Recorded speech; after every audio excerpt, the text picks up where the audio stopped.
Welcome to Peculiar Tales, the show where we dive into the stranger things in history, urban legends, ghost stories, and anything else we find, well, peculiar. I'm Dawn. And I'm Christy. Easter is supposed to be soft, pastel colors, chocolates, spring mornings, but like most traditions, if you look close enough, things start to feel a little bit off. Because underneath the eggs and bunnies, there are stories, old ones, strange ones, and some that people swear actually happened. Today we're telling a few of those stories. Real accounts, strange traditions, and unsettling moments tied to Easter. Some are historical, some are folklore, and some, well, you can decide. Story 1. The Dead Rise on Easter. In parts of Europe, particularly in rural Germany and Eastern Europe, there is a belief that the boundary between the living and the dead thins on Easter Sunday. Not Halloween, Easter.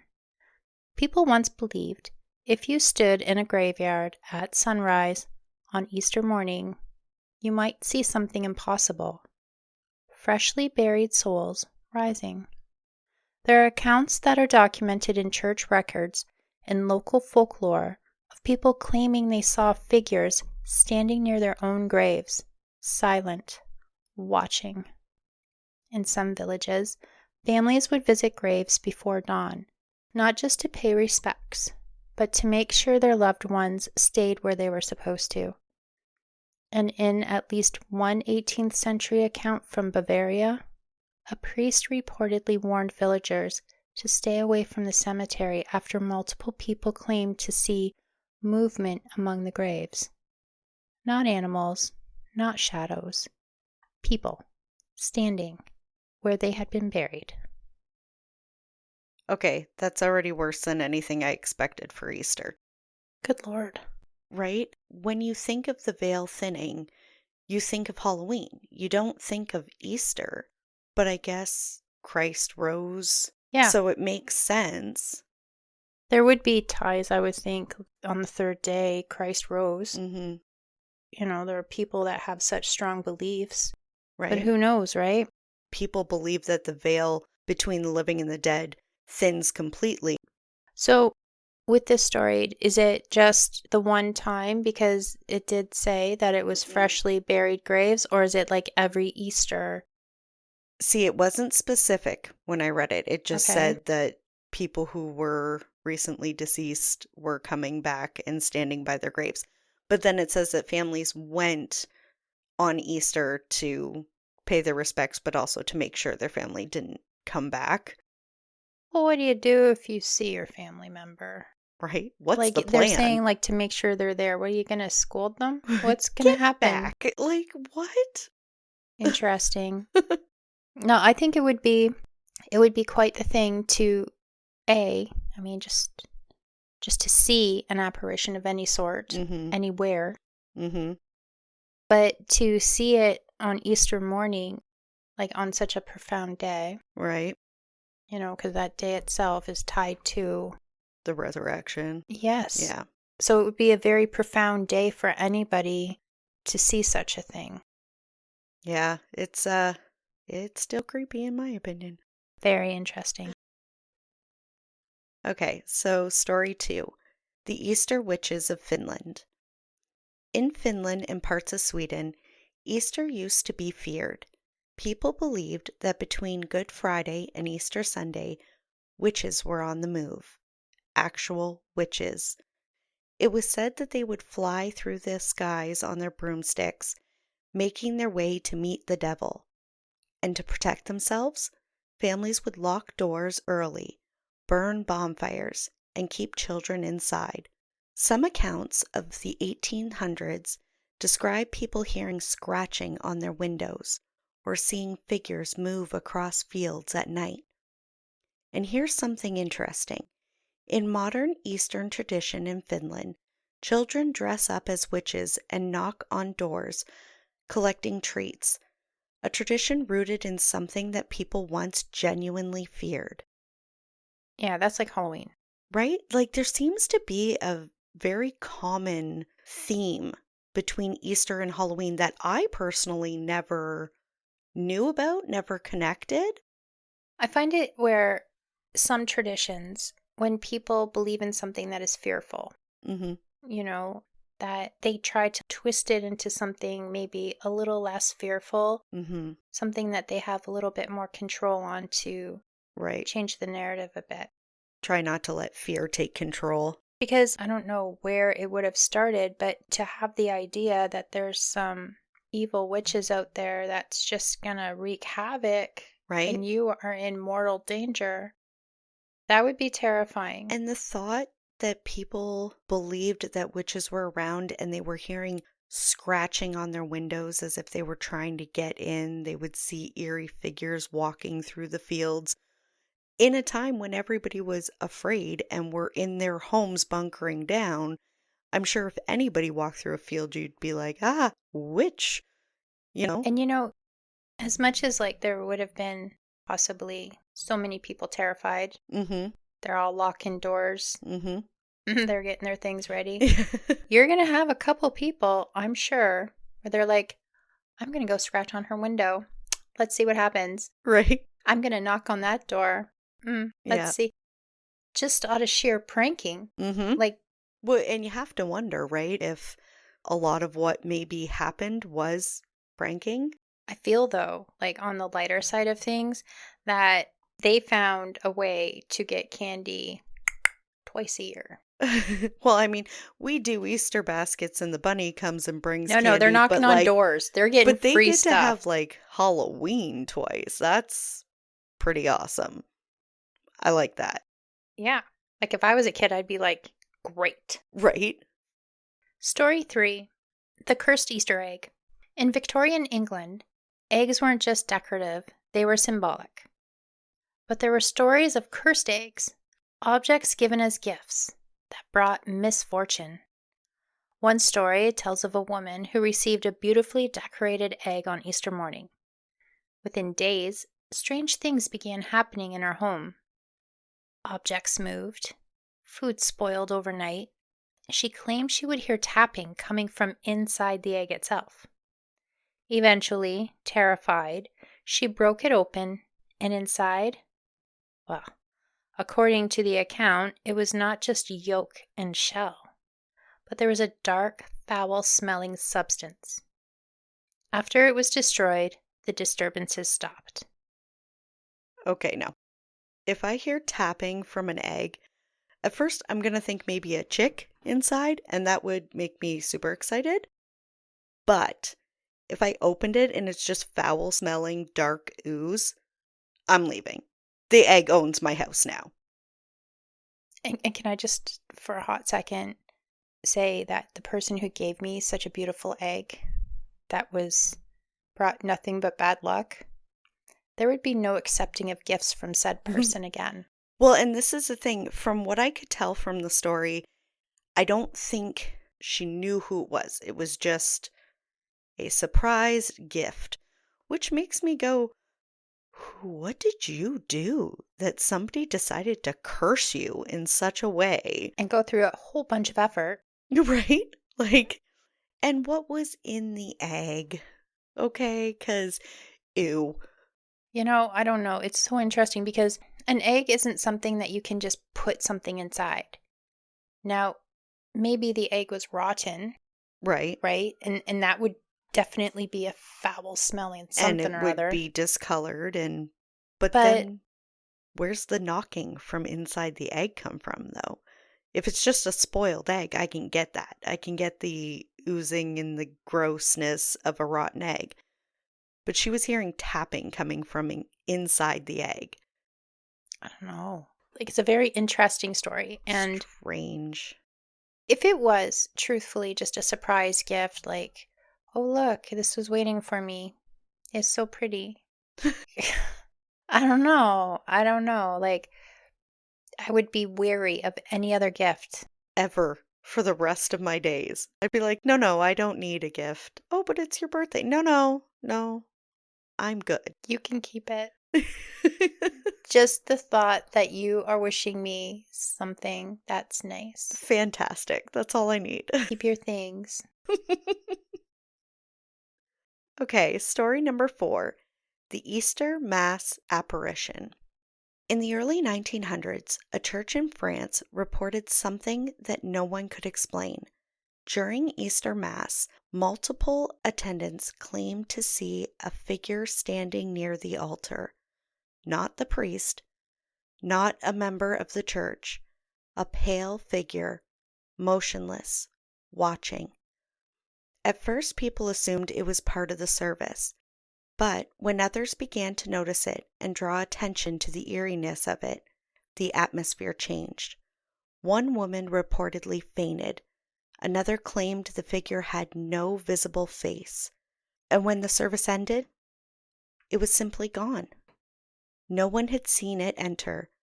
No one saw it leave. But enough people described the same thing that it was written in local accounts. Multiple people in the same description? I know. I always find stories like that the most creepy because if it's one person saying they saw something, okay, maybe you missaw, maybe you're a bit delusional, maybe whatever. There's a lot of ways you can explain it away. But when you have multiple people reporting the same thing, that makes the story that much harder to just discredit. So there's been like a lot of stories throughout the world, not discounting this one, but Hmm. there's been a lot where people have seen in a religious like setting Hmm. an apparition. They see saints, they see this. I mean, it could be possible. Right? It could be possible because it's one thing to say, these people on this side of the church saw something. Well, maybe it was a glare, maybe it was Hmm. this or that.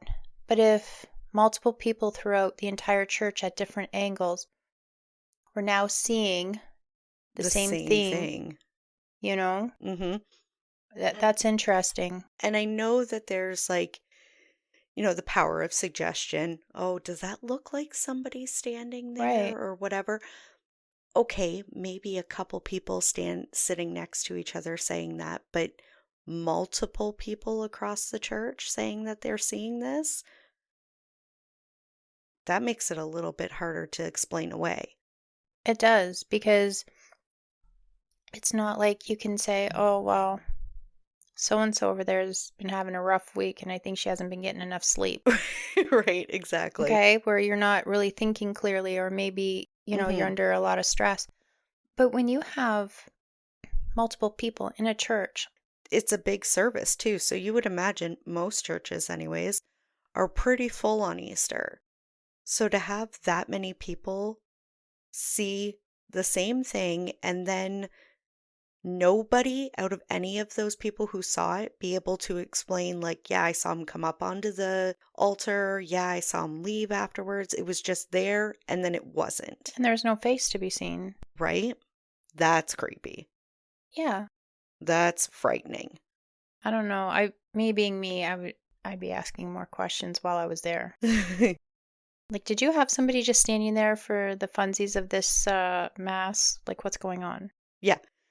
And again, even if it was part of the mass, which some people thought maybe at the beginning, why?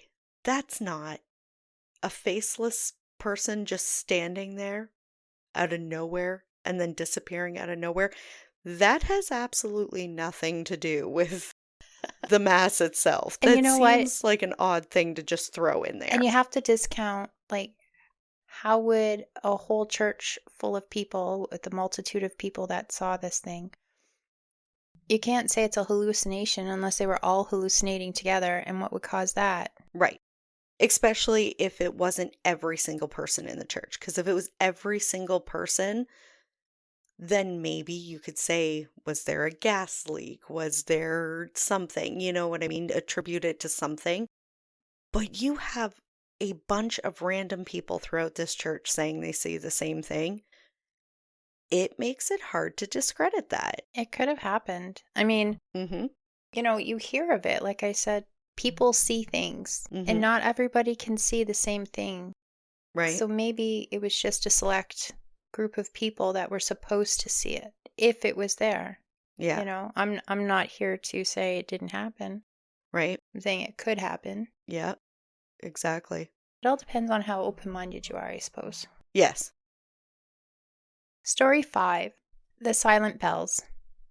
In some parts of Europe, church bells go silent between Good Friday and Easter Sunday. But there are scattered reports of bells ringing anyway, late at night, with no one there. In one account, villagers went to check and found the church to be completely empty. But the bells were still moving. Yeah, no explanation needed. I'm out. So church bells, from what I understand, Are like you got, heavy? yeah, but don't you have to pull those big heavy ropes? Like you got to give it some effort. This is what I'm saying. Church bells are not light. We're not talking about wind chimes here, where, oh, maybe the wind blew and it made them make noise. Church bells are heavy. Unless I wonder, because it doesn't say when, but I wonder if it was like some kind of like a modern thing where maybe something pulls it and makes it like a timer of some sort. Like, is that something that can happen at a church? From my understanding of this story, no, this is further back than any sort of technology like that. This is people ringing the bells manually. Oh, Yeah. okay. So, So, yeah, just big, giant, heavy church bells going off with nobody around to pull the rope on days when they purposefully don't ring the bells. So it's not like somebody was just like, oh, it's my job. I go and ring the bells. No, it's your job not to during these days. oh, I feel like, again, me being me, I'd be going up those stairs. I want to know who's here. And if nobody is there, if you get all the way to the top of that church hmm and there's no bell ringer, you would count your last dollar that I'd be trying to find a secret passage. Did somebody just mess with me? I Is there need to another way know. out of here? Yeah, Like where I would look out the window is somebody on the ledge? Who's messing right. with me, right? Like this is me. I would be Well, and investigating. that's the thing with this story is it was said that they checked the church and nobody was there. So there was no reason for these bells to be going off Oh, at night. there would have to be prayers. A lot of A prayers lot of prayers. inside the church. hmm Holy Outside the church, around the cow. church. Yeah, I don't know. Like there's intrigue and interest and curiosity there, but also there's if there is something and it's just not so nice, it's inside a church now and it probably means business. Right? I mean, if you're open-minded enough to think that way, in which case we would not want to upset it. I would like to point something out, though, that I noticed while we were talking about all these stories. I feel like maybe if we were in a horror movie, you'd be in a lot of trouble. You're the, oh, what's that noise? Let Yeah, me go see. Where I'm like, that's a noise I don't understand and want to be a part of. Bye. you'd be doomed with me, girl, This because is why, I go right for it. Like right the hell for it. I want to know. no, I like want to I know want to what is know, causing it. is I there want to like know. adult leashes? Because if we do go on these ghost tours that we've talked about, I'm leashing you up somehow or something. You can't be trusted. It's all in perspective, really, but it's like I want to know. I would go, and anybody who knows me knows that I'm telling the truth. That hmm I will hear a noise, I will hear something. I may initially get like scared, but something inside me always pushes me. Go to the window. What is that noise? Go outside. What did you hmm hear? Like it's always like that. And Yeah. No, don't get me wrong. I want answers. I definitely want answers. do you like adventure? Because that's what you're gonna get if you go with me. And I like adventure. But I also know my line. I know when I'm like, you know what? I don't trust that. And I don't care how much I want to know what that is. maybe not today. There are times where, you get that feeling, oh, no, no, Yeah. I am not going there. Now, I do get those moments. And for me, being somebody who has an insane amount of curiosity of either it's irritated me, it's upset me, and it's like, I want to know what that noise is now. Like, what Mm-hmm. is that? And where other people are like, no, we got to go. Mm-hmm. No, I would like to see. But then there's other times where it's like you get that feeling. You're like, you know what? We're done here. We're Yeah. done. And if I get that feeling, we're done. We're done.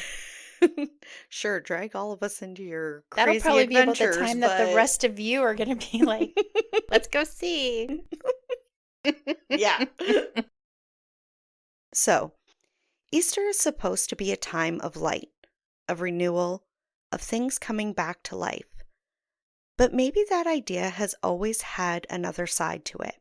Because if something can return, if something can rise, then maybe it was never really gone to begin with. These stories, whether they're rooted in belief, history, or something harder to explain, they all circle the same quiet idea that there are moments in a year where the line between things thin, where what's buried doesn't always stay buried, where what's unseen gets just close enough to be noticed, and when the harmless tradition might come from something people once genuinely feared. So maybe the question isn't whether these stories are true. Maybe it's why so many people in so many different places all told versions of the same kind of thing around the same time of year. So tonight, when things are quiet, just ask yourself if there really was a moment where something could reach back across the line, would you want to see it? Or would you rather not know at all?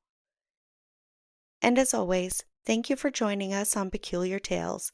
If you enjoyed this episode, we'd love to hear your thoughts. Leave us a comment, a review, or a rating wherever you listen. It truly helps these stories find their way to new listeners. Be sure to follow us so you never miss an episode. And until the Peculiar calls again for another tale, bye for now.